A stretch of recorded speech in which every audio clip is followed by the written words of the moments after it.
प्यारे बच्चों, आज का हम ये वीडियो कक्षा 7 के बच्चों के लिए बनाने वाले हैं। आज इस वीडियो में हम डिस्कस करेंगे पाइथागोरस प्रमेय के बारे में।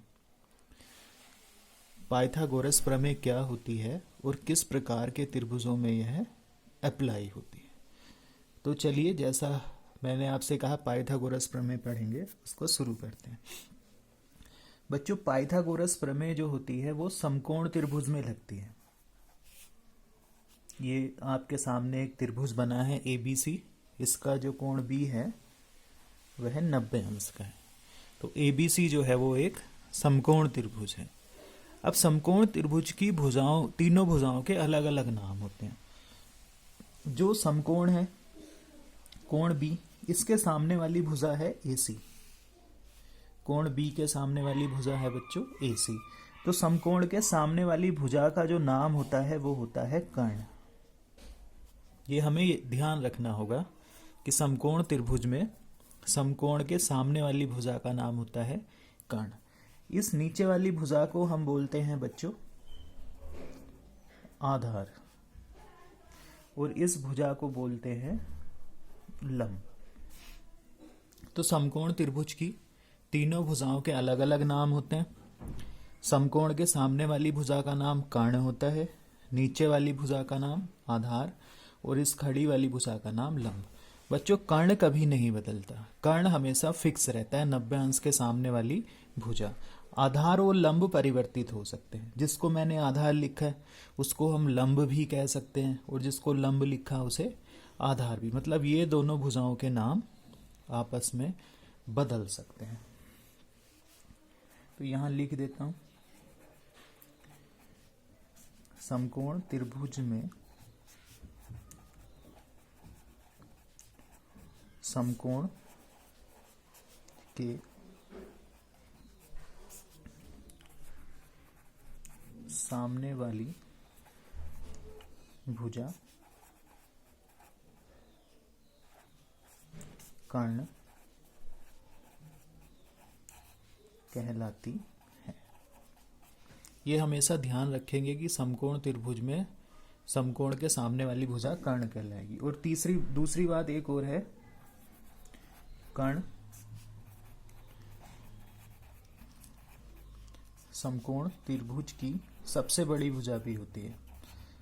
अगर कोई त्रिभुज समकोण त्रिभुज है तो उसकी सबसे बड़ी भुजा की अगर उसकी मापें दी गई हैं कि समकोण त्रिभुज की ये मापें हैं, तो उसमें जो सबसे बड़ी भुजा होगी वही कर्ण होगी। तो कर्ण समकोण त्रिभुज की सबसे बड़ी भुजा होती है। तो समकोण त्रिभुज के बारे में बेसिक जानकारी आप लोग समझ ही गए। समकोण के सामने वाली भुजा कर्ण कहलाती है, नीचे वाली को आधार बोलते हैं, और ऊपर वाली इस भुजा को लंब बोलते हैं। और कर्ण जो होता है वो सबसे बड़ी भुजा भी उसकी होती है। अब बात करते हैं पाइथागोरस प्रमेय। पाइथागोरस प्रमेय जो समकोण त्रिभुज में लगती है वह क्या होती है, वो यहां लिखते हैं।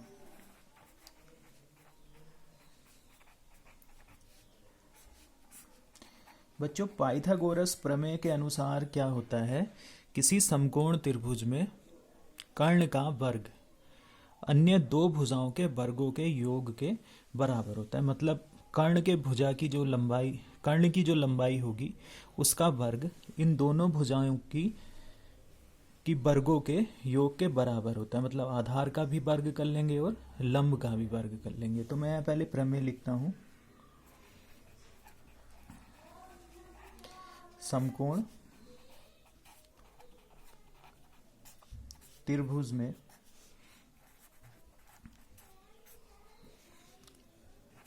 कर्ण का वर्ग अन्य दो भुजाओं पर बने वर्गों के योग के बराबर होता है। मतलब कर्ण का जो वर्ग होगा वो बराबर होगा लंब का वर्ग प्लस आधार का वर्ग। जो कर्ण का वर्ग होगा वो बराबर होगा लंब के वर्ग प्लस आधार के वर्ग। कर्ण क्या है इस चित्र में? AC का वर्ग बराबर होगा AB का वर्ग प्लस BC का वर्ग। सिंपल सी प्रमेय है ये, सीधी सी है कि समकोण त्रिभुज में कर्ण का वर्ग अन्य दो भुजाओं पर बने वर्गों के योग के बराबर होता है। तो अन्य दो भुजाएं दो ही होती हैं, उसमें एक आधार होता है और एक लंब होता है। इसको समझने के लिए बच्चों एक दूसरा चित्र भी मैंने आपके लिए बनाया है। ये यहाँ इसमें आपको दिख रहा होगा, ये ABC एक समकोण त्रिभुज है, ठीक है।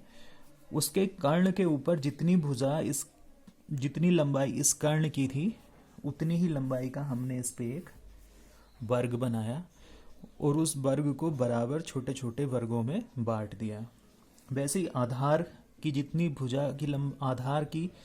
जितनी लंबाई थी उतनी ही भुजा का वर्ग हमने एक आधार पे बनाया इस प्रमेय को सत्यापित करने के लिए, और उतनी ही भुजा का वर्ग हमने लंब वाली भुजा के बराबर उस पे बनाया। फिर उसको 1-1 सेंटीमीटर के बराबर वर्गों में हमने उसको बांट लिया। अब हम क्या करते हैं, अब हम इसके वर्गों की संख्या गिनते हैं। ये लंब है बच्चों, लंब पर बने वर्गों की संख्या 1 2 3 4 5 6 और 1 2 3 4 5 6, मतलब इसमें 6 गुणा 6 36 वर्ग हैं। लंब पर बने वर्गों की संख्या कितनी है? 36। वैसे ही आधार की बात करें तो 1 2 3 4 5 6 7 8 इधर को हैं और 8 ही इधर को हैं, तो 8 8 64। तो आधार पर बने वर्गों की संख्या हो गई 64। वैसे ही कर्ण पर बने वर्गों की संख्या 1 2 3 4 5 6 7 8 9 10। 10 इधर को हैं और 10 ही इधर को हैं, तो 10 दहाई 100। तो सीधी सी बात है, लंब पे 36 वर्ग बने हैं, आधार पे 64 और कर्ण पे 100। तो आधार और लंब पर बने वर्गों की संख्या कितनी है? 100 है बच्चों। आधार पे मतलब आधार पे 64 हो गए और लंब पे 36, तो दोनों को मिला के कितने हो गए? 100। और कर्ण पर भी कितने वर्ग बने हैं? 100। इसका मतलब क्या है? कर्ण का वर्ग बराबर होगा लंब पे बने वर्ग प्लस आधार के वर्ग के। तो इस तरह से ये प्रमेय जो है सत्यापित हो जाती है। कर्ण का वर्ग मतलब 100 बराबर 36 प्लस 64। 36 मतलब लंब पे बना वर्ग, 64 मतलब आधार पे बना वर्ग, 100 मतलब कर्ण पे बना वर्ग। तो बच्चों बड़ी सिंपल सी प्रमेय है ये। कर्ण पर बना वर्ग बराबर लंब पर बना वर्ग प्लस आधार पे बना वर्ग। इसी प्रमेय पर आधारित हम कक्षा 7 की प्रश्नावली 6.5 को आज हल करेंगे। धन्यवाद बच्चों।